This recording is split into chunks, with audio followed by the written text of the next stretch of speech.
Good morning student. आज हम लोग आपदा का सबसे लास्ट चैप्टर देखने जा रहे हैं जो इकाई 6 के रूप में है। तो चलिए लिखते हैं, पहले शीर्षक देते हैं इकाई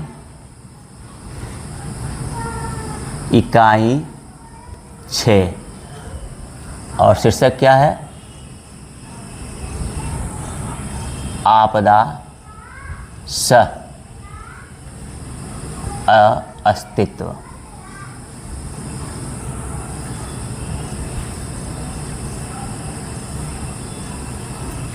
आपदा सह अस्तित्व यानी इसके अर्थ को समझिए कि क्या अर्थ है या किस प्रकार से यह शीर्षक दिया गया है। सबसे पहले आपदा किसे कहते हैं बार बार बता रहे हैं कि जिस क्रियाकलाप के द्वारा अधिक मात्रा में जान और माल की क्षति पहुंचती है उसे हम आपदा कहते हैं। और आपदा को 2 भागों में बांटा गया है, प्राकृतिक आपदा और मानव जनित आपदा। उसके बाद है सह अस्तित्व। सह मतलब होता है साथ और अस्तित्व मतलब क्या होता है? आपकी पहचान, यानी किसके द्वारा, किस माध्यम के द्वारा आपदाओं में फंसे हुए लोग या आपदाओं से ग्रसित लोगों को आप किस प्रकार बचा सकते हैं या किस तरह का प्रबंधन हो सकता है, इसके बारे में इसका अध्ययन करना है, इसके बारे में आपको पढ़ना है। तो चलिए देखते हैं। पहला टॉपिक है और पहला पॉइंट है, क्या है? भूकंप। भूकंप के समय, या आप सिर्फ भूकंप लिख सकते हैं।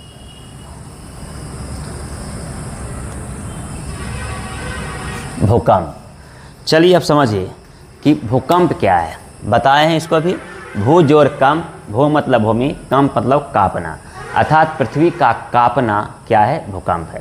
लेकिन इसकी परिभाषा देंगे कि पृथ्वी के अंदर उत्पन्न कंपन जिसे हम अनुभव करते हैं उसे हम भूकंप कहते हैं। भूकंप को सिस्मोग्राफी यंत्र से मापा जाता है और रिएक्टर स्केल पर मापा जाता है। ये आपको ध्यान में रखना है। अब है कि ये भूकंप है, यह एक प्राकृतिक आपदा है। इसका एक उदाहरण के रूप में आप देख सकते हैं, जिक्र किया है बुक में 26 जनवरी 2001। और कहाँ का भूकंप का चर्चा किया है? तो भुज। तो भूकंप के बारे में हम लोग देखते हैं कि भूकंप सर्वप्रथम जो है वह कहाँ आया था, ये नहीं है। सर्वप्रथम तो भूकंप तो कई बार आ चुका है। 1934 में सबसे प्रलयंकारी भूकंप आया था। लेकिन इस चैप्टर में जो आपको भूकंप के बारे में पढ़ना है वो आपको 26 जनवरी 2001 के बारे में पढ़ना है। और यह भुज नामक स्थान पर आया था। और भुज जो है यह किस राज्य में है? गुजरात राज्य में है। तो ये भुज यानी गुजरात का भुज नामक जो स्थान है ये दो क्षेत्रों के लिए प्रसिद्ध है, 2 चीज़ों के लिए प्रसिद्ध है। एक तो सौर ऊर्जा के लिए प्रसिद्ध है और दूसरा भूकंप के लिए प्रसिद्ध है। तो आप समझिए कि 26 जनवरी 2001 को भुज में सबसे प्रलयंकारी विध्वंसकारी भूकंप आया था।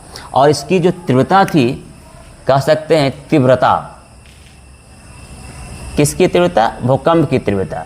ये जो भूकंप की तीव्रता थी ये आपका 6.9 था। तो इसकी तीव्रता जो है कितना है? 6.9 है। और इसमें मरने वालों की संख्या है, ध्यान दीजिए, मरने वालों की संख्या जो थी वह कितनी थी? 1300, लगभग 1300 थी। अतः इस प्रकार हम कह सकते थे कि जो भुज में भूकंप आया वह कई मात्राओं में, कई संख्याओं में क्षति पहुंचाने का काम किया, अर्थात जान और माल दोनों को यह क्षति पहुंचाया। तो इस प्रकार भूकंप जो प्राकृतिक आपदा है, कभी कभी इसकी तीव्रता इतनी तेज होती है कि उसकी सहन कर पाना असंभव हो जाता है और विनाशकारी भूकंप के रूप में उसकी गणना कर लिया जाता है, जाना जाता है। तो ये समझ गए थोड़ा सा परिचय के रूप में। अब हम सोचेंगे या समझेंगे कि भूकंप जैसे प्रभावित क्षेत्रों में आपका क्या कह सकते हैं प्रबंधन हो सकता है, व्यवस्था हो सकता है। तो इसके लिए आप कर सकते हैं, क्या करेंगे? चलिए इसको देते हैं, दूसरा टॉपिक के रूप में देते हैं कि भूकंप प्रभावित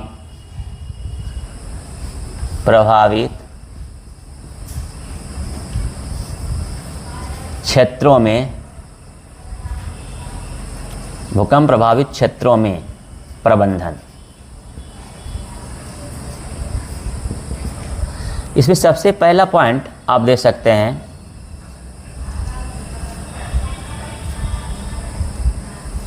भूकंप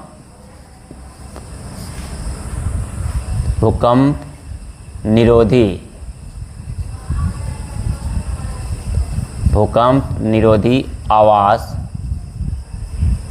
का निर्माण।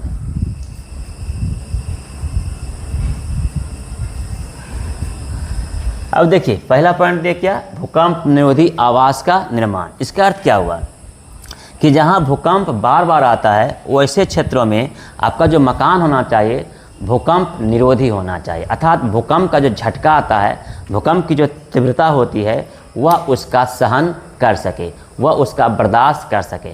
तो इसके लिए मकान कैसा होना चाहिए?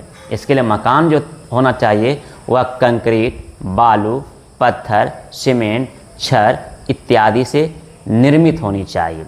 और इसका मकान का जो नींव होना चाहिए वह पृथ्वी के अंदर भी पिलर के रूप में तैयार करना चाहिए, जिससे मकान इतनी मजबूत हो कि वह भूकंप के झटकों को आराम से सहन कर सकता है।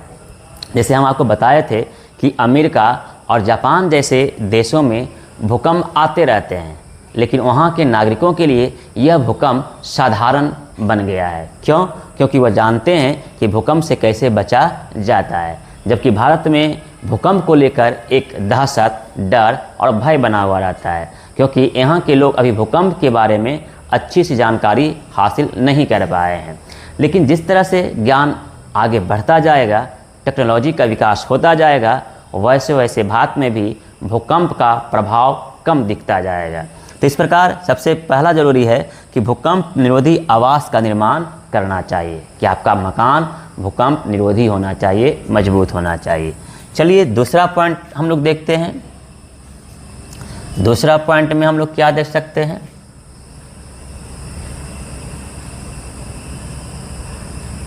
अधिक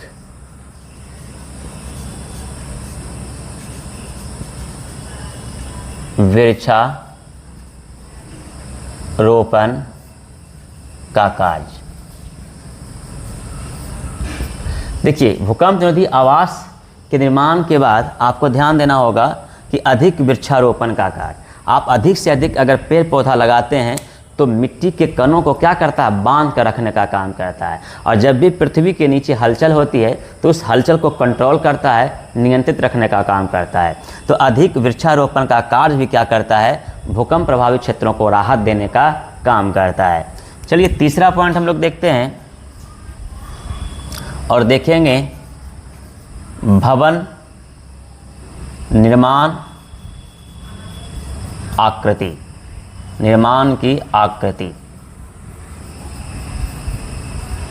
देखिए जैसे बताए थे कि भूकंप निरोधी आवास का निर्माण करना चाहिए, तो उस जगह जहां भूकंप आता है वहां भवन निर्माण की कुछ आकृति ध्यान देना होगा। जैसे यू आकार का मकान होना चाहिए, यल आकार का मकान होना चाहिए, टी आकार का मकान होना चाहिए, एक्स आकार की मकान होना चाहिए। तो ये मकान की एक आकृति होना चाहिए और इसी आकृति के कारण वह मकान जो है क्या होता है? मजबूत होता है। और जो आकार बताए उसी आकार में छोटे छोटे आयतों के रूप में मकान बना होना चाहिए। फिर इन आयतों के बीच में जो है खाली जगह छोड़ देना चाहिए, गैप छोड़ देना चाहिए, ताकि जब भूकंप की तीव्रता की झटका आए तो उस झटके को वह न्यूनतम करने का काम करे, उसके वेगों को कम करने का काम करे। तो इस प्रकार भवन निर्माण की आकृति भी एक मायने रखता है भूकंप प्रभावित क्षेत्रों में। अब देखिए कि अब आप क्या कर सकते हैं। तो सबसे पहले है पूर्वानुमान लगाकर, अर्थात भूकंप से बचने का सबसे बड़ी है क्या कि आप पूर्वानुमान लगाइए, भूकंप का पूर्वानुमान लगाइए। कि पूर्वानुमान का अर्थ होता है पहले से अनुमान लगाना, क्योंकि टेक्नोलॉजी के विकसित होने से आप पता लगा सकते हैं कि भूकंप कब आने वाला है और इससे आप बचाव कर सकते हैं। तो भूकंप का पूर्वानुमान लगाकर भी हम लोग क्या कर सकते हैं, भूकंप प्रभावित क्षेत्रों में जान माल जो क्षति हो रही उसको कम करने का प्रयास कर सकते हैं। चलिए 5वां पॉइंट हम लोग देखते हैं।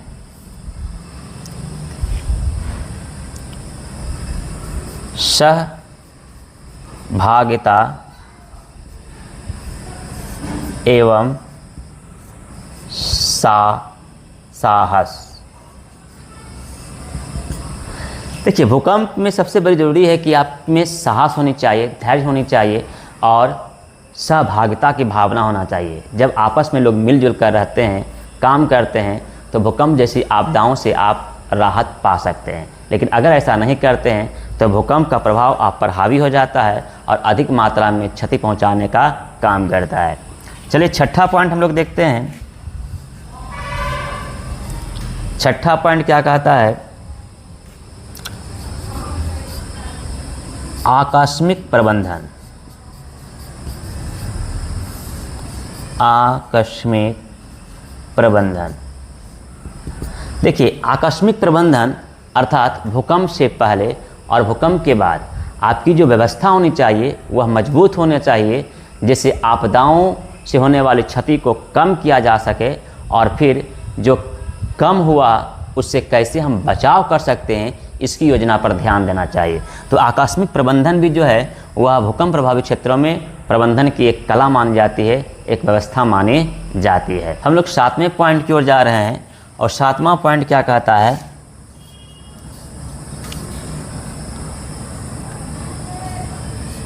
सड़कों एवं गलियों के बीच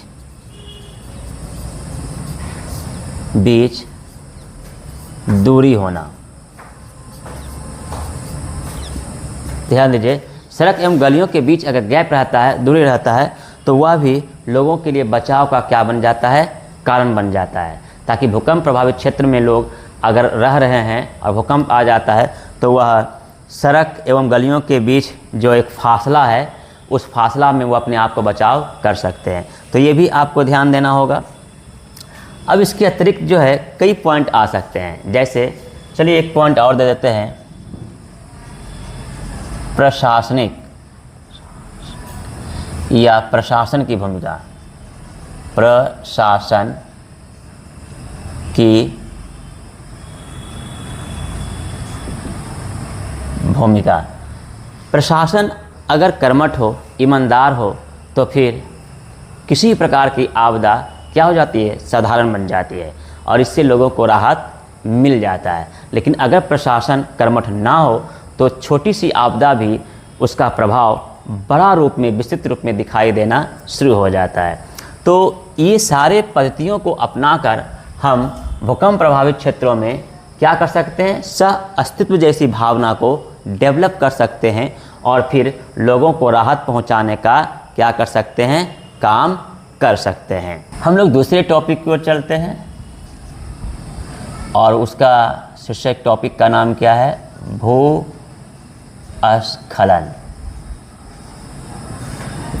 अब यह समझिए कि भूस्खलन है क्या। भू मतलब भूमि, स्खलन मतलब स्थान से हटना, यानी भूमि, पृथ्वी या चट्टान या ऊंचे टीले जब अपने स्थान से खिसक जाते हैं तो इस घटना को हम भूस्खलन कहते हैं। भूस्खलन जो प्रकार हैं वह 5 हैं। अब कौन कौन है तो इसको आपको समझना पड़ेगा। जैसे पहला पॉइंट आपका क्या है, पॉइंट है बारिश के साथ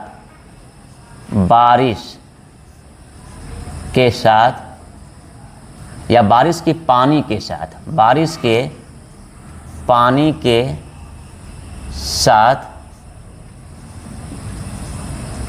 कंकड़ एवं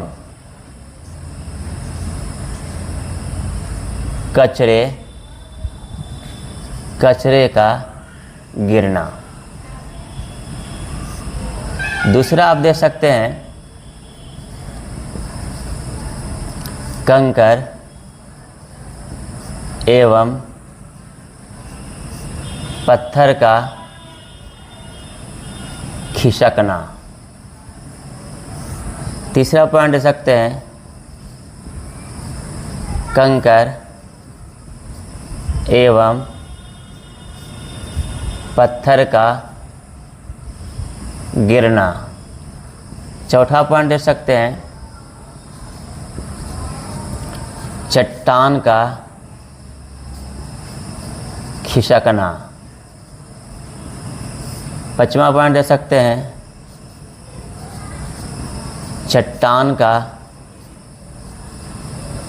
गिरना। ये 5 भूस्खलन का प्रकार होते हैं और इन्हीं 5 प्रकारों के आधार पर भूस्खलन की घटनाएं क्या होती है, घटती होती है। फिर से देखिए, बारिश के पानी के साथ कंकर एवं कचरे का गिरना। दूसरा पॉइंट आया कंकर एवं पत्थर का खिसकना। फिर तीसरा आया कंकर एवं पत्थर का गिरना। फिर चौथा आया चट्टान का खिसकना। फिर पांचवा आया चट्टान का गिरना। तो इस प्रकार से ये भूस्खलन को जन्म देने का काम करता है। अब हम लोग देखेंगे कि भूस्खलन को कम करने के लिए प्रबंधन, यानी भूस्खलन को आप कम करने के लिए क्या प्रबंधन अपना सकते हैं। तो चलिए इसमें पहला पॉइंट हम लोग देते हैं,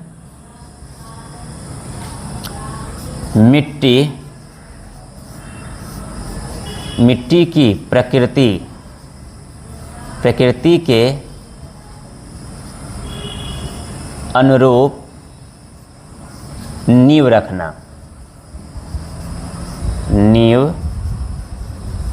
रखना। दूसरा पॉइंट आप दे सकते हैं ढालवां भूमि पर आवास का निर्माण नहीं करना। आप तीसरा पॉइंट दे सकते हैं जल निकासी केंद्र को बढ़ावा देना। केंद्र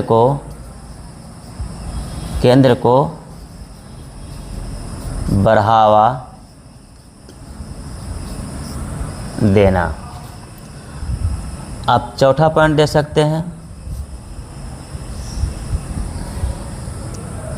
आवास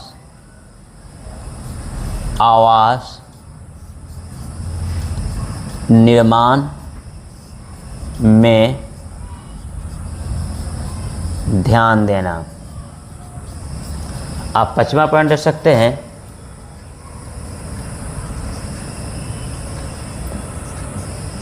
अधिक से अधिक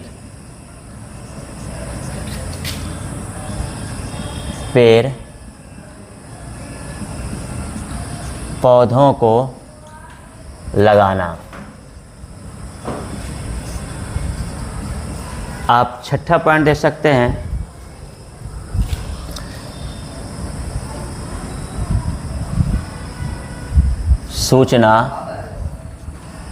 सूचना एवं संदेशों को लोगों तक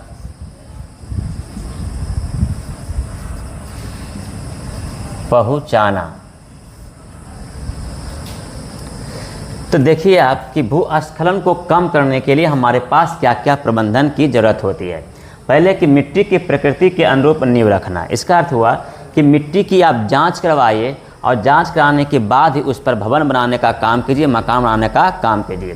फिर है ढालवा भूमि पर आवास का निर्माण नहीं करना, यानी आप ढालवा भूमि पर ज़मीन पर आपको किसी भी हालात में मकान नहीं बनाना चाहिए, क्योंकि वह भूस्खलन के शिकार में मकान गिर सकता है। जैसे मान लीजिए कि ढालवा ज़मीन है और ज़मीन जो है वह अपने मूल स्थान से थोड़ा सा हट गई तो मकान क्या हो सकता है, गिर सकता है। तो इसलिए ढालवा भूमि पर आवास का निर्माण नहीं करना चाहिए। फिर जल निकासी केंद्र को बढ़ावा देना, अर्थात जल का जमाव नहीं होना चाहिए। अगर जल का जमाव होगा तो वह जगह क्या हो जाएगा, कमज़ोर पड़ जाएगा। इसलिए जल की निकासी केंद्र को बढ़ावा देना होगा और जल को किसी अन्य स्रोतों में संचय करने की कला को डेवलप करना पड़ेगा। फिर आवास निर्माण में ध्यान देना, अर्थात जहाँ भूस्खलन प्रभावित क्षेत्र होते हैं वहाँ मकान की नींव क्या होनी चाहिए, मजबूत होनी चाहिए, जिससे वह भूस्खलन की क्षमताओं को या उसके कह सकते हैं कंपन को वह सहन करने की उसमें अदम्य साहस हो या क्षमता होनी चाहिए। चलिए उसके बाद देखिए क्या है, अधिक से अधिक पेड़ पौधे। हम बार बार कह रहे हैं कि किसी भी प्रकार की आपदा हो उसमें पेड़ पौधा जो है संजीवनी बूटी का काम करता है, अर्थात पेड़ पौधा अधिक से अधिक लगाइएगा तो आपदाओं के वेगों को वह कम करने का क्या करेगा, कार्य करेगा। फिर छठा पॉइंट है सूचना एवं संदेशों को लोगों तक पहुंचाना, यानी भूस्खलन से संबंधित जो भी समाचार हो, जो भी मैसेज हो, संदेश हो, वह लोगों तक कैसे पहुंचे, इसके लिए आपको ध्यान देना पड़ेगा या लोगों तक पहुंचाना होगा। अब इसमें 7वां पॉइंट आप देख सकते हैं, आपदा वैकल्पिक संचार व्यवस्था। अब ये जो आपका पॉइंट है ये क्या कहता है, ये पॉइंट आपका कहता है कि आपदा के समय में आपका वैकल्पिक संचार व्यवस्था मजबूत होना चाहिए। जैसे मान लीजिए आप पढ़े थे पिछले चैप्टर में, क्या पढ़े थे, रेडियो संचार पढ़े थे, हैम रेडियो पढ़े थे, उपग्रह संचार पढ़े थे। तो इस तरह का आपके पास सुविधाएं होनी चाहिए जो भूस्खलन से संबंधित या किसी भी प्रकार की आपदाओं से संबंधित संदेशों को, आपकी खबरों को, आपके समाचारों को जनमानस तक पहुंचाने में वह क्या करे, अपनी भूमिका निर्वाह करने का काम करे। तो इस प्रकार हम कह सकते हैं कि भूस्खलन के समय जो है इसी तरह की पद्धतियों को अपनाकर आप उनकी वेगों को कम कर सकते हैं तथा उनसे होने वाले क्षति को भी कम कर सकते हैं।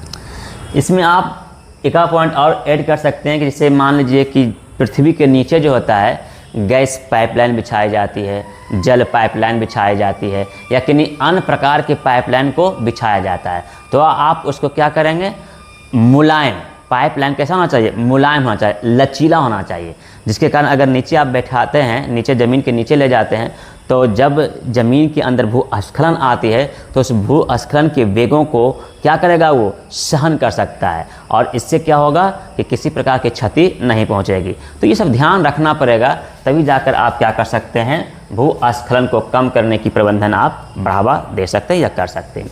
चलिए अगला टॉपिक जो आता है वो आता है सुनामी। सुनामी को कम करने के लिए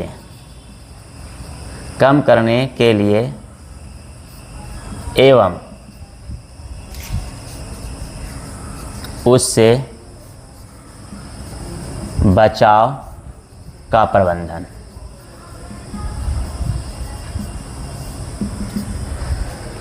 चलिए तो इसको देखिए, सुनामी भी पढ़ाया हुआ चीज़ है, सब पूर्व चैप्टर में पढ़ाया हुआ है। सुनामी भी एक प्राकृतिक आपदा है और यह भी एक विध्वंसकारी आपदा है। आप देखे थे कि किस तरह से 2004 में सुनामी आया था और लोगों का जान और माल को कितना क्षति पहुंचाया था, तो यह भी एक विध्वंसकारी आपदा के अंतर्गत माना जाता है। लेकिन इसको कम कैसे करेंगे इसके बारे में समझना होगा। तो चलिए इसमें पहला पॉइंट आपको देते हैं,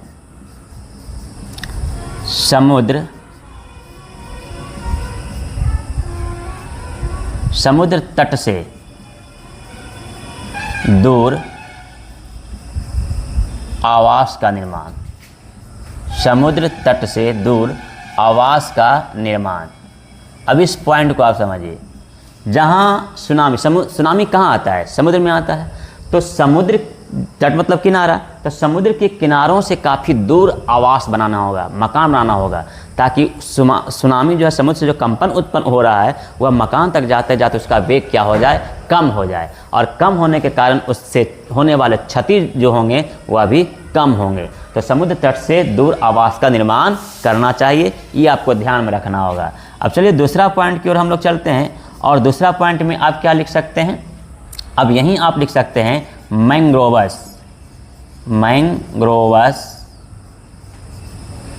मैंग्रोवस पौधा लगाकर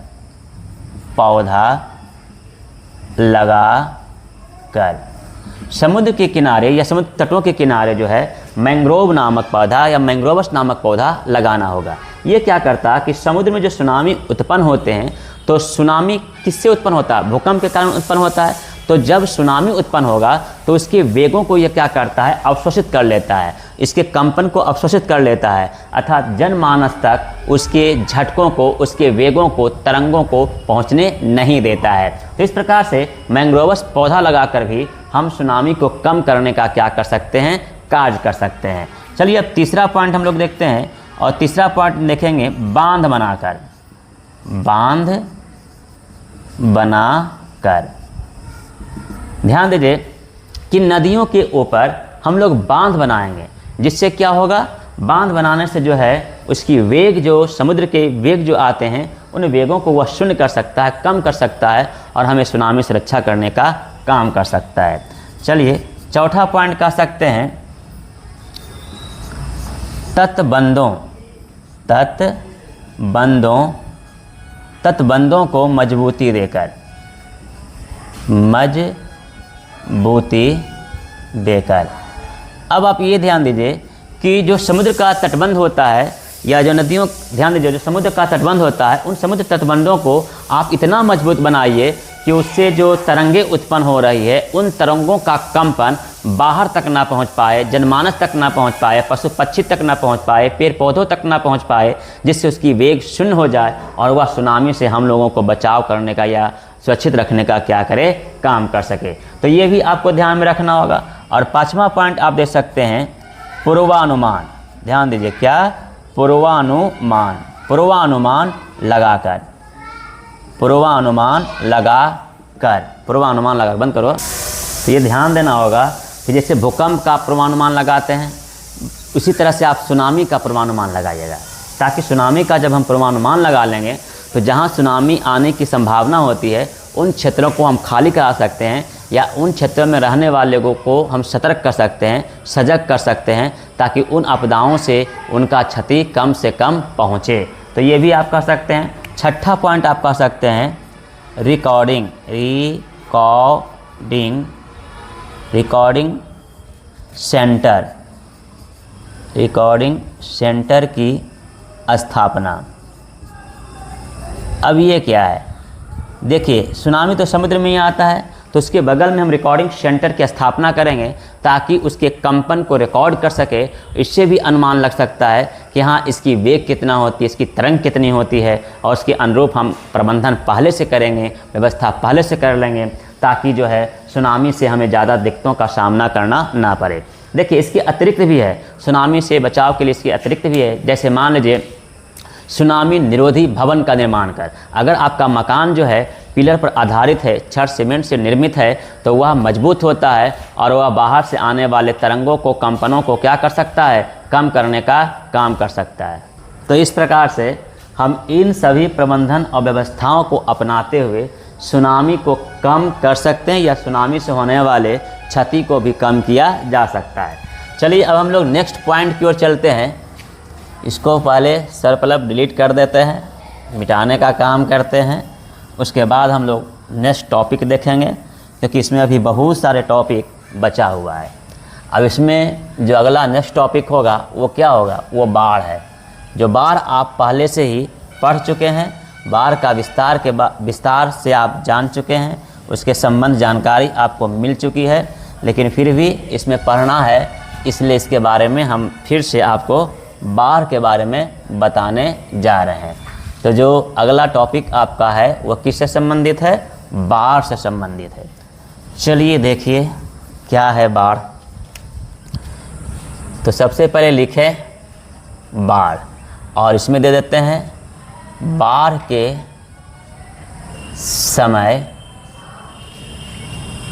समय प्रबंधन, संक्षिप्त हो जाएगा। अब आप ये देखिए कि बाढ़ कहते किसको हैं। आपको बताया गया था कि जल स्रोतों से, यानी भूपृष्ठीय जल स्रोतों से जब जल का स्तर ऊपर उठकर भूभाग में फैल जाती है तो उसे हम बाढ़ कहते हैं। तो बाढ़ एक प्राकृतिक आपदा है, और बाढ़ लोगों को क्षति पहुंचाने का काम करता है। जैसे बाढ़ से फसल की बर्बादी हो जाती है, बाढ़ से जो है मकान गिर जाते हैं, बाढ़ से जो है मिट्टी का कटाव हो जाता है, बाढ़ के कारण जीव जंतु मरना शुरू हो जाते हैं, बाढ़ के कारण विभिन्न प्रकार के रोग उत्पन्न होना शुरू हो जाता है। तो बाढ़ भी ऐसी आपदाएं हैं जिससे अधिक मात्रा में जान और माल दोनों की क्षति पहुंचती है। तो ऐसे बाढ़ को हम कैसे कम कर सकते हैं, बाढ़ से जो हानि हो रहा है, जो क्षति हो रहा है, उससे हम कैसे कम कर सकते हैं, इसके बारे में आपको जानना पड़ेगा। तो चलिए सबसे पहला पॉइंट, कुछ पॉइंट लिखते हैं। और सबसे पहला पॉइंट क्या है, नदियों से दूरी पर, नदियों से दूरी पर आवास निर्माण। दूसरा पॉइंट दे सकते हैं, वैज्ञानिक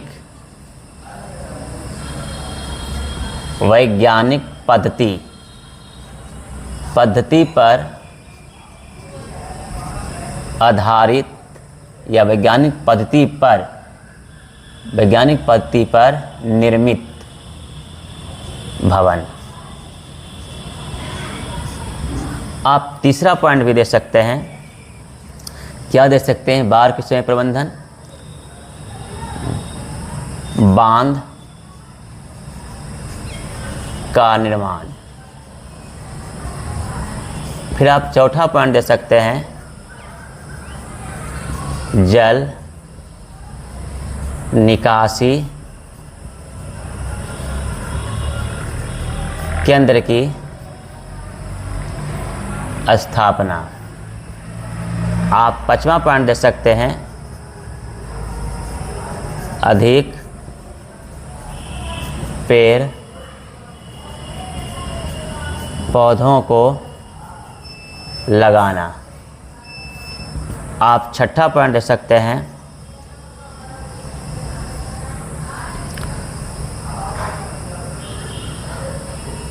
जल संचय क्षेत्रों को बढ़ावा देना। चलिए पहले का को करके हम लोग देख लेते हैं कि नदियों से दूरी पर आवास निर्माण, यानी जहाँ नदी है, जहाँ बाढ़ प्रभावित क्षेत्र होते हैं, तो जो नदी है उनसे अधिक दूरी पर आपका मकान होना चाहिए। लगभग आप कह सकते हैं कि 250 मीटर की दूरी पर आपका आवास निर्माण होना चाहिए, तब तो आप बाढ़ से बच सकते हैं, अन्यथा बाढ़ आपको क्या कर सकती है, तबाह कर सकती है। तो इस पॉइंट को आपको ध्यान में रखना होगा। दूसरा आपका कह रहा वैज्ञानिक पद्धति पर निर्मित भवन, यानी आपका मकान जो होना चाहिए, बार बार कहते हैं कि पिलर पर आधारित मकान होना चाहिए, क्योंकि वह मजबूत होता है और पानी की जल धारा उसको बहाकर ले नहीं जा सकती है, वह जल के वेगों को सहन करने की उसमें क्षमता होती है। फिर तीसरा पॉइंट है बांध निर्माण, यानी नदियों के ऊपर अगर आप बांध बनाते हैं तो थोड़ा सा क्या है, उसका जल का जो है ठहराव होता है और वह बाढ़ को जन्म देने से रोक सकता है। फिर कहते हैं जल निकासी के केंद्र की स्थापना, अर्थात जल निकासी क्षेत्रों को बढ़ावा देना होगा, यानी कहाँ नदियों में अधिक जल का जमाव हो रहा है इस पर ध्यान देना होगा और उसके पानी को निकास कर किसी दूसरे भूपृष्ठीय जलों में संचय करना होगा, जमा करना होगा, जिससे जल का जमाव अधिक ना हो सके नदियों में और उसका जो है क्षेत्र का दायरा ऊपर लांग कर जल पृथ्वी पर ना फैल सके, इसका ध्यान रखना है। फिर अधिक पेड़ पौधे को लगाना, बार बार कहते हैं कि जब आप नदियों के किनारे, तालाबों के किनारे अगर पेड़ पौधा लगाते हैं तो वो नदियों के तटबंधों को क्या करता है, मजबूती देने का काम करता है। अर्थात जब जल में अधिक तरंग उत्पन्न होती है तो उस जल की वेगों को कम करता है और तटबंधों को टूटने से बचाने का काम करता है। तो अगर आप पेड़ पौधे लगाते हैं तो यह भी आपका क्या करता है, ये आपका बाढ़ रोकने का काम करता है। फिर है जल संचय क्षेत्रों को बढ़ावा देना, आप जितना भूपृष्ठीय जल को बढ़ावा दीजिएगा उतना ही अधिक फायदेमंद रहिएगा, जैसे नदी के रूप में, तालाब के रूप में, पोखर के रूप में, है ना, ये सब झील के रूप में, सरोवर के रूप में अगर आप ज़्यादा बढ़ावा देते हैं तो वर्षा के जल का पानी क्या होगा, संचय होगा और फिर बाढ़ जैसी प्रकोप विभीषिका का जन्म नहीं लेगी। तो इस प्रकार से हम कह सकते हैं कि बाढ़ के समय जो है हमें इन सारे चीज़ों पर प्रबंधन ध्यान देना होगा। आपको बार बार बताते हैं कि कि एक आपदा के पूर्व की तैयारी होती है, एक आपदा के पश्चात की तैयारी होती है। तो बाढ़ जैसी आपदाओं से लड़ने के लिए आपको आपदा के पूर्व भी तैयारी करनी होगी और आपदा के पश्चात भी तैयारी करनी होगी। इन दोनों की तैयारी होने से ही आप बाढ़ जैसी विभीषिकाओं जैसी आपदाओं से आप बच सकते हैं तथा उससे होने वाले क्षति जो है उसको कम किया जा सकता है। अब अगर ऐसा आप नहीं कर पाते हैं तो बाढ़ जैसी विभीषिका जो है आपको ज़्यादा हानि पहुंचाने का क्या करेगा, काम करेगा। इसके अलावे हम कह सकते हैं कि तैराकी का प्रशिक्षण लेना होगा, सूखा खाद्य पदार्थ की व्यवस्था करना होगा, वाटरप्रूफ थैली का व्यवस्था करना होगा जिसमें कई प्रकार की सामग्रियां आपको हो सकता है, तैरने का प्रशिक्षण लेना होगा। अगर ये सारे चीज़ों में आप प्रांगत हैं तो फिर बाढ़ जैसी आपदाएं आपको ज़्यादा क्षति पहुंचाने का काम नहीं कर सकती है। सोचिए कि बाढ़ जहां अधिक आती है, जहां बाढ़ प्रभावित क्षेत्र है, आप वैसे फसल को लगाइए जो अधिक पानी में भी उत्पादन हो सकता है। जैसे कई उत्तरी बिहार के किसानों ने एक धान की अलग प्रजाति का निर्माण किया। वो प्रजाति का असर क्या है कि कहीं भी जलमग्न है, जलमग्न क्षेत्रों में आपको वैसे फसलों की रोपण करना होगा जो जलों में भी उत्पादन कर सकता है। जैसे बताए अभी कि उत्तरी बिहार में एक धान की किस्म की प्रजाति ऐसा डेवलप किया गया है कि अधिक पानी में भी आप लगा दीजिए और वहाँ फसल का उत्पादन हो जाता है तथा लोग नाव पर चढ़कर फसलों की कटाई करने का काम करते हैं। तो ऐसे कई फसलों की प्रजातियों को डेवलप करना होगा जो बाढ़ के समय में भी वह फसलों का उत्पादन कर सके तथा हमारे पास भोजन की अभाव की कमी को दूर करने का काम कर सके। फिर इसके अतिरिक्त जो है आप खाद्य बैंक की स्थापना कर सकते हैं। खाद्य बैंक मतलब क्या हुआ, अनाज रखने वाला, जहां अनाज को संग्रहित किया जा सके ताकि बाढ़ जैसी आपदाओं के समय में वह विकल्प के रूप में सामने आए और जहां भोजन की समस्या हो जाए वहां भोजन उपलब्ध कराने का वो क्या करे, काम कर सके। तो इस प्रकार हम बाढ़ के समय जो है या बाढ़ आने से पहले या बाढ़ के बाद के हम प्रबंधन कला को डेवलप कर उसे आगे बढ़ावा देकर हम बाढ़ जैसे आपदाओं से लड़ सकते हैं, सामना कर सकते हैं। तो नेक्स्ट टॉपिक की ओर चलते हैं जिसका टॉपिक का नाम क्या है, सुखाड़।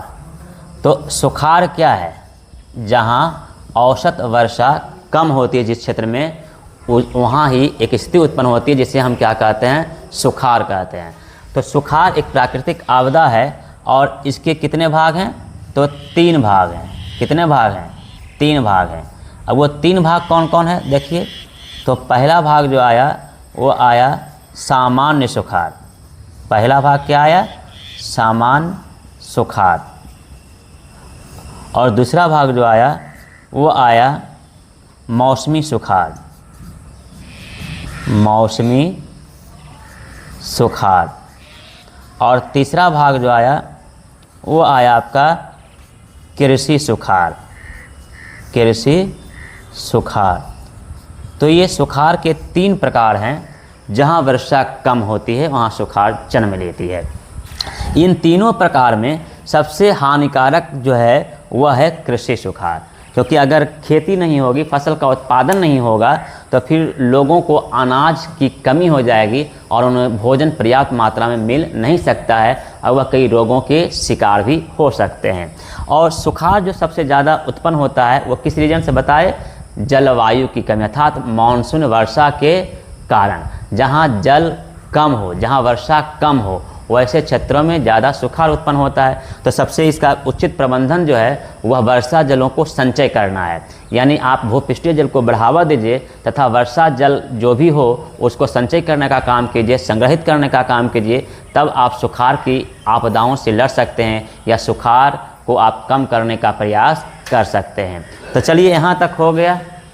अब हम लोग नेक्स्ट पॉइंट की ओर चलते हैं और उसका शीर्षक है जल विभाजक क्षेत्र। अब इसको आप समझिए कि जल विभाजक क्षेत्र क्या है। तो कहेंगे वैसा भौगोलिक क्षेत्र जहाँ जल एक बिंदु की ओर प्रवाहित होता है तो उसे हम जल विभाजक क्षेत्र कहते हैं।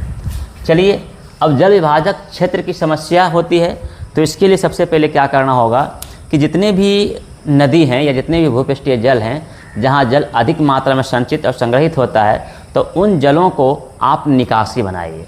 नहर के रूप में बना सकते हैं, पैन के रूप में बना सकते हैं, द्रोणी के रूप में बना सकते हैं। यानी उस जल को आप किसी दूसरे क्षेत्रों तक पहुंचाइए जहां जल की घोर कमी है। अगर आप ऐसा कर पाते हैं तो जहाँ जल की कमी है वहाँ जल की पूर्ति हो जाएगी, और जहाँ अधिक जल है वहाँ जल थोड़ा सा कम हो जाएगा, ताकि दोनों क्षेत्रों में एक संतुलन बना हुआ रहेगा, बैलेंस बना हुआ रहेगा। और इसके लिए आपको क्या करना पड़ेगा, कृषि पद्धति पर ज़्यादा विशेषकर ध्यान देने की आपको आवश्यकता है। तो चलिए अगला टॉपिक हम लोग चलते हैं, और वो आता है शुष्क कृषि पद्धति की विशेषताएं।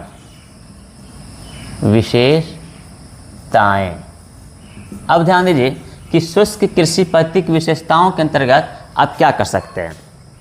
तो सबसे पहले तो वैसे फसल लगाना होगा, इसको समझिए, वैसे फसल लगाना होगा जो कम समय में तैयार हो। चलिए पॉइंट भी लिख देते हैं। वैसा फसल जो कम समय में तैयार हो।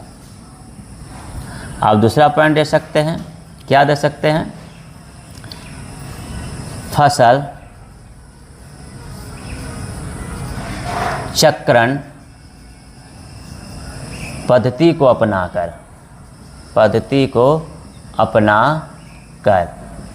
आप तीसरा पॉइंट दे सकते हैं, सीढ़ी नुमा खेती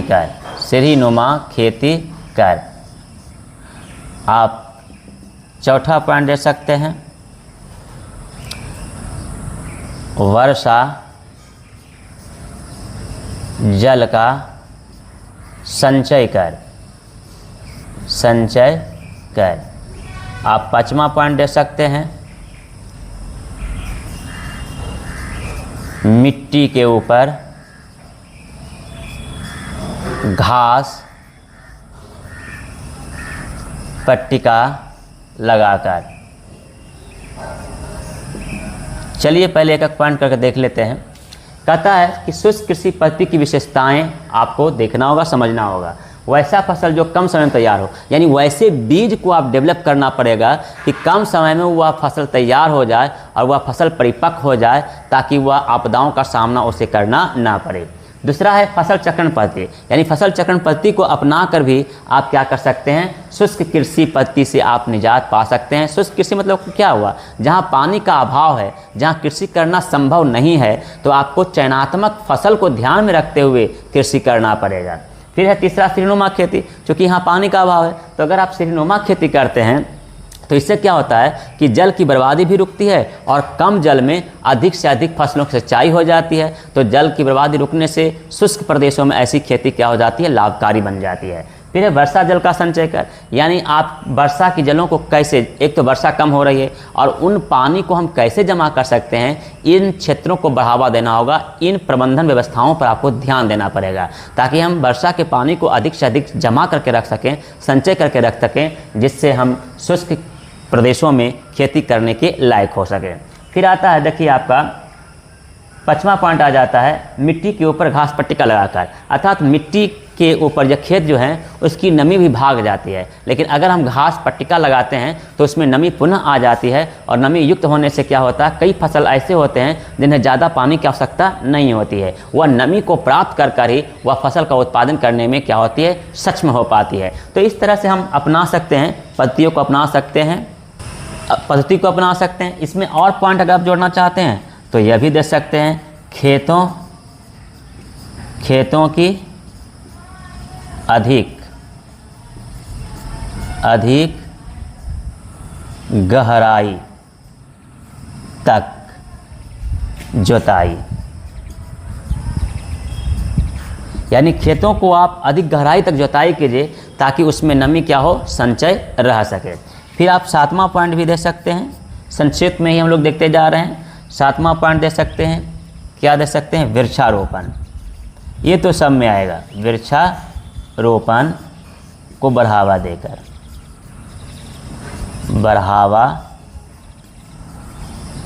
देकर। फिर आप 8वां पॉइंट भी दे सकते हैं। 8वां पॉइंट क्या दे सकते हैं, चलिए पहले इसको देख लेते हैं कि खेतों की अधिक गहराई। अगर आप खेत को अधिक गहराई तक जुताई करते हैं तो इससे ऑक्सीजन भी उसमें घुलती है, नमी भी घुलती है, और जो बाहर की वायु होती है वो आराम से उसमें प्रवेश करती है, जो मृदा को क्या करता है, मुलायम बनाने का काम करता है, और उसमें जलवाष्प को भी संचित करने का कार्य करता है। वृक्षारोपण को बढ़ावा देकर अधिक से अधिक अगर पेड़ पौधे लगाते हैं शुष्क प्रदेशों में, तो इससे क्या होता है, मानसून आती है, और मानसून आने से क्या होगी, वर्षा होगी, और जब वर्षा होगी तो जल संग्रहित होगा। जब जल संग्रहित होगा तो आप फसलों का उत्पादन अच्छी पूर्वक क्या कर सकते हैं, और इससे आप जो है शुष्क प्रदेशों में कृषि की जो समस्याएं हैं उन समस्याओं को भी आप दूर करने में क्या हो सकते हैं, कारगर साबित हो सकते हैं। चलिए इसमें और एक विशेषता दे सकते हैं,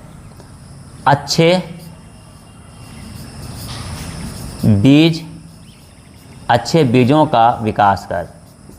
अगर आपके पास अच्छे बीज होंगे तो किसी भी प्रकार से फसलों पर वह कोई प्रभाव नहीं पड़ेगा आपदा के समय में। अच्छे बीजों के कारण क्या है, हम अच्छे फसल का भी उत्पादन कर सकते हैं। अतः इस प्रकार अगर हम इन सारी पद्धतियों को अपनाते हैं तो ये सभी क्या हैं, शुष्क कृषि पद्धति की विशेषताएं हैं। जहाँ कम वर्षा हो रही है, हम ऐसे पद्धतियों को अपना कर ही हम क्या कर सकते हैं, फसलों का उत्पादन करने में सामर्थ हो सकते हैं। चलिए अब आगे देखिए, हम इस चैप्टर में देखें कि किस प्रकार से आपदा सह अस्तित्व को बनाते हुए हम आपदाओं से मुकाबला कर पाने में सामर्थ होते हैं। आप सोचिए, मानव में इतनी क्षमता नहीं है कि आने वाली आपदाओं को वह रोक दे। मानव में इतना साहस नहीं है कि जो भूकंप उत्पन्न होने वाला है उस भूकंप को वह रोक लगा दे। जो वर्षा होने वाली है उस वर्षा पर वह प्रतिबंध लगा दे। जो सुखाड़ जन्म लेने वाली है उस सुखाड़ को जन्म होने से रोक दे। जो चक्रवात होने वाली है उस चक्रवात पर वह अंकुश लगा दे। नहीं, मानव कभी भी आपदाओं को रोक नहीं सकता है। मानव एक ही काम कर सकता है कि जो आपदाओं से क्षति होने वाली है उन क्षति को वह कम जरूर कर सकता है। तो मानव अपनी सचेतना के द्वारा, जागृति के द्वारा, शिक्षा के द्वारा, टेक्नोलॉजी के द्वारा, प्रबंधन कला कौशल के द्वारा, सामूहिक प्रयास के द्वारा, अगर ये सारे प्रशासनिक सहयोग के द्वारा, इन सारे क्रमबद्ध पद्धतियों के द्वारा अपनाते हुए वह आपदाओं के समय में धैर्य रखते हुए, आपदाओं से होने वाले क्षति को कम करते हुए वह अपने जीवन यापन कर सकता है और पूर्वानुमान लगाकर उनके प्रभावों को कम किया जा सकता है। इस प्रकार हम कह सकते हैं कि मानव एक विवेकशील प्राणी है, अर्थात विवेक प्रक्रियाओं के आधार पर ही वह आपदाओं को कम करने पर ज़्यादा दिमाग लगाए और वैसी क्रियाकलाप कभी उत्पन्न ना करे जिससे उसके क्रियाकलापों के द्वारा ही आपदा भी उत्पन्न हो सके। आपदा प्रबंधन के सबसे अंतिम चैप्टर अर्थात इकाई 6, जिसका शीर्षक है आपदा और सह अस्तित्व, चैप्टर का क्या करेंगे, अभ्यास में जो दिया हुआ क्वेश्चन है 3 स्टेप में। फर्स्ट स्टेप जो ऑब्जेक्टिव टाइप का है, सेकेंड स्टेप जो आपका शॉर्ट क्वेश्चन टाइप का है, और 3 स्टेप जो आपका लॉन्ग टाइप क्वेश्चन है। इसके बारे में जानेंगे कि क्वेश्चन हमसे क्या समझना चाह रहा है, क्या जानना चाह रहा है। चूँकि आप इस चैप्टर को पढ़ चुके हैं, अध्ययन कर चुके हैं, विस्तृत जानकारी हासिल कर चुके हैं, तो आप मनन कीजिए और सोचिए कि इन प्रश्नों का उत्तर हम दे पाने में सफल होते हैं या नहीं। अगर आप नहीं दे पाते हैं तो इस वीडियो को आप बार बार देखिए, जो इसका चैप्टर समझाया गया है, पढ़ाया गया है।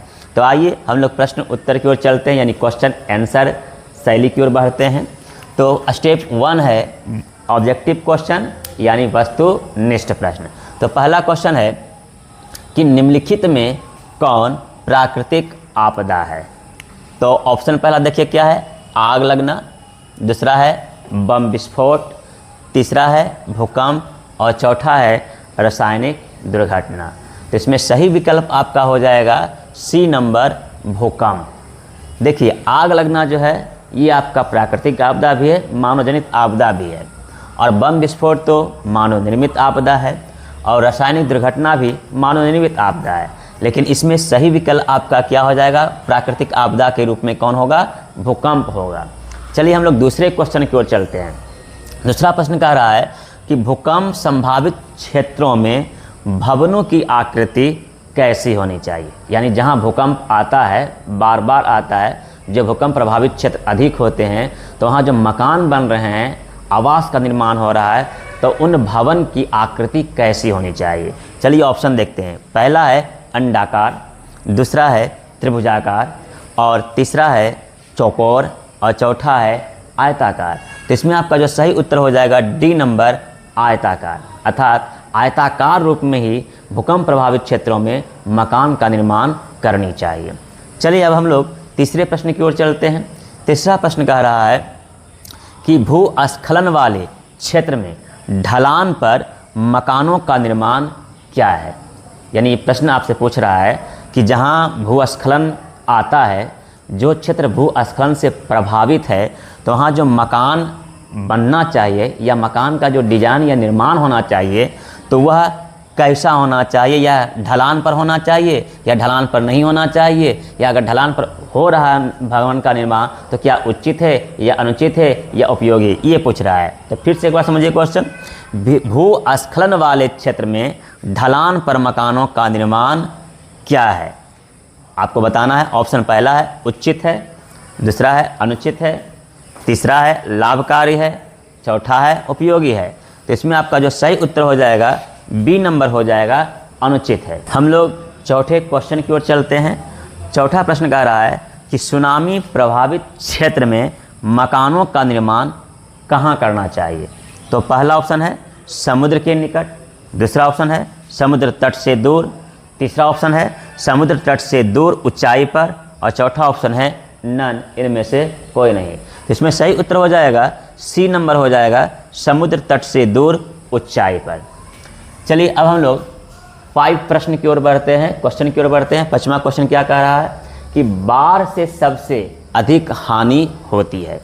तो पहला ऑप्शन फसल को, दूसरा ऑप्शन पशुओं को, तीसरा ऑप्शन भवनों को, चौथा ऑप्शन सभी।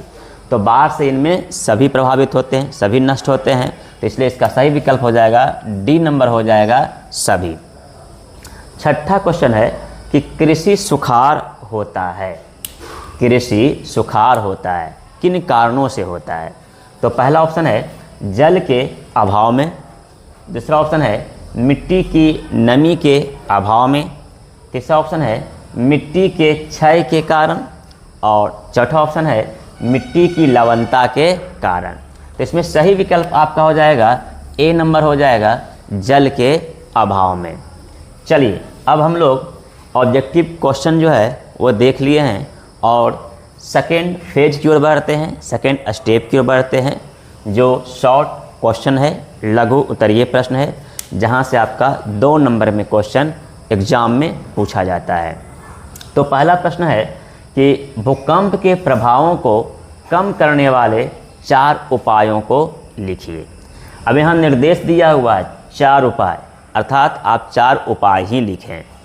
तो इसका आंसर देंगे। आंसर क्या देंगे कि भूकंप के प्रभावों को कम करने वाले 4 उपाय इस प्रकार हैं, डैश देंगे। और पहला पॉइंट देंगे कि भूकंप अवरोधी मकानों का निर्माण करना। भूकंप अवरोधी मकानों का निर्माण करना पहला पॉइंट हो गया। दूसरा पॉइंट देंगे कि भूकंप का पूर्वानुमान लगाकर। फिर तीसरा पॉइंट देंगे कि भूकंप का प्रशिक्षण लोगों को देकर। फिर आप चौथा पॉइंट दे सकते हैं कि मकान जो है वह छड़, सीमेंट, कंक्रीट और बालू के द्वारा तैयार कर। आप 5वां पॉइंट भी दे सकते हैं। 5वां पॉइंट दे सकते हैं कि भूकंप के समय धैर्य, साहस और सहभागिता लक्षणों को बढ़ावा देकर।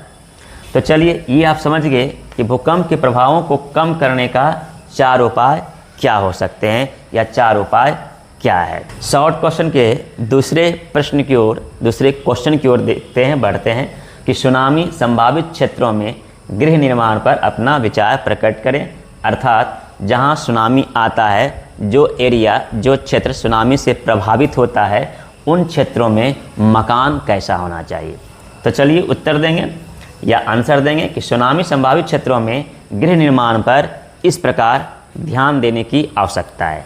पहला पॉइंट देंगे कि मकान जो है उसकी नींव मजबूत होनी चाहिए। दूसरा पॉइंट देंगे कि मकान जो है छड़, सीमेंट, बालू, कंकर पत्थर इत्यादि से निर्मित होना चाहिए। तीसरा पॉइंट जो है हम दे सकते हैं, तीसरा पॉइंट क्या दे सकते हैं कि मकान जो होना चाहिए वह ऊंची स्थल पर यानी ऊंची भूमि पर निर्मित होना चाहिए। और फिर चौथा पॉइंट दे सकते हैं कि सुनामी निरोधी आधारित भवन का निर्माण करना चाहिए। तो इस प्रकार भवन निर्माण पर हम लोग ध्यान देने की बात को रखते हैं या ध्यान देने की हमें आवश्यकता है। चलिए अब तीसरे प्रश्न की ओर चलते हैं। तीसरा क्वेश्चन है कि सुखाड़ में मिट्टी की नमी को बनाए रखने के लिए आप क्या करेंगे। तो आंसर देंगे कि सुखाड़ में मिट्टी की नमी को बनाए रखने के लिए हम निम्नलिखित उपाय करेंगे। अब निम्नलिखित उपाय लिखकर डैश देंगे और पहला पॉइंट देंगे कि भूपृष्ठीय जल संरक्षण को बढ़ावा देंगे। दूसरा पॉइंट देंगे कि मिट्टी की अर्थात खेतों की अधिक गहराई तक जुताई करेंगे। फिर तीसरा पॉइंट देंगे कि खेतों के ऊपर जो है घास का विकास करेंगे या घास उत्पादन करने का काम करेंगे जिससे उसकी नमी बनी रहे। और चौथा पॉइंट देंगे कि खेतों की सिंचाई जो है वैज्ञानिक पद्धति पर आधारित करना चाहिए, अर्थात ड्रिप सिंचाई और सूक्ष्मधारा सिंचाई के द्वारा हम खेतों के अंदर मिट्टी में नमी को बनाए रखने में क्या कर सकते हैं, मदद पहुंचाने का काम कर सकते हैं। तो चलिए इस प्रकार से हम स्टेप 2 में शॉर्ट क्वेश्चन और उसका आंसर देखने का कार्य किए। चलिए अब हम लोग स्टेप 3 की ओर बढ़ते हैं और यह स्टेप 3 आपसे कौन सा क्वेश्चन टाइप है, लॉन्ग क्वेश्चन टाइप है। यहाँ शॉर्ट था, वहाँ लॉन्ग क्वेश्चन है। तो लॉन्ग क्वेश्चन में आप देखिए कि एक क्वेश्चन है, लेकिन इस एक क्वेश्चन में आपके 2 क्वेश्चन छिपे हुए हैं। जैसे एक क्वेश्चन भूस्खलन दिखाई दे रहा है, चलिए इसको घेर देते हैं। एक आपका भूस्खलन दिखाई दे रहा है और दूसरा आपका बाढ़ दिखाई दे रहा है। तो एक ही प्रश्न में 2 क्वेश्चन जुड़ा हुआ है। अगर एग्ज़ाम में आता है तो आपको दोनों क्वेश्चन को डील करना पड़ेगा या फिर आप इन दोनों में से किसी एक का उल्लेख करना है, लेकिन आपको दोनों उल्लेख करना पड़ेगा। अब देखिए कि क्या है। तो पहला है भूस्खलन अथवा बाढ़ जैसी प्राकृतिक आपदाओं या प्राकृतिक विभीषिकाओं का सामना आप किस प्रकार कर सकते हैं। इसका आंसर देंगे और लिखेंगे कि भूस्खलन जैसी प्राकृतिक विभीषिकाओं का सामना हम निम्न प्रकार से कर सकते हैं। डैश देंगे और पहला पॉइंट लिखेंगे किसके बारे में, भूस्खलन से। तो पहला पॉइंट देख के लेंगे, पहला पॉइंट लिखने का काम करेंगे कि भूस्खलन को रोकने के लिए सर्वप्रथम हमें मिट्टी का जांच कराकर ही उस पर मकान बनाना चाहिए। तो पहला पॉइंट दिए। दूसरा पॉइंट देंगे कि ढलाऊ भूमि पर जो है हमें मकान का निर्माण नहीं करना चाहिए। तीसरा पॉइंट दे सकते हैं कि जहाँ पेड़ पौधों की कमी है यानी ऊंची भूमि है या ढलाऊ भूमि है, अगर वहाँ पेड़ पौधों की कमी है तो सघन मात्रा में हमें पेड़ पौधा लगाना चाहिए। फिर चौथा पॉइंट दे सकते हैं कि जो मकान होना चाहिए उसकी नींव मजबूत होनी चाहिए, अर्थात छड़, सीमेंट, बालू, कंक्रीट, पत्थरों पर पिलर आधारित मकान होना चाहिए ताकि वह भूस्खलन आपदाओं को सहन कर सके। फिर इसका आप चौथा पॉइंट दे सकते हैं। चौथा पॉइंट क्या दे सकते हैं कि भूस्खलन के बारे में संदेश या समाचार मैसेज जो है लोगों तक पहुंचाने का काम कर सकते हैं। फिर इसका 5वां पॉइंट आप दे सकते हैं कि भूस्खलन को कम करने के लिए जल निकासी प्रक्रिया पर बल देने का काम करेंगे। तो अगर हम इन सारे कामों को करते हैं तो भूस्खलन विभीषिकाओं का सामना हम आसानी पूर्वक कर सकते हैं अथवा भूस्खलन का हम क्या होते हैं, शिकार हो जाते हैं। भूस्खलन हमें बुरा प्रभाव छोड़ने का काम कर सकता है। तो चलिए भूस्खलन का बचाव आप देखिए कि कैसे सामना करेंगे। अब इसमें दूसरा प्रश्न आपका है बाढ़। तो फिर पैराग्राफ चेंज करेंगे और लिखेंगे कि बाढ़ जैसी प्राकृतिक विभीषिकाओं का सामना हम निम्न प्रकार से कर सकते हैं।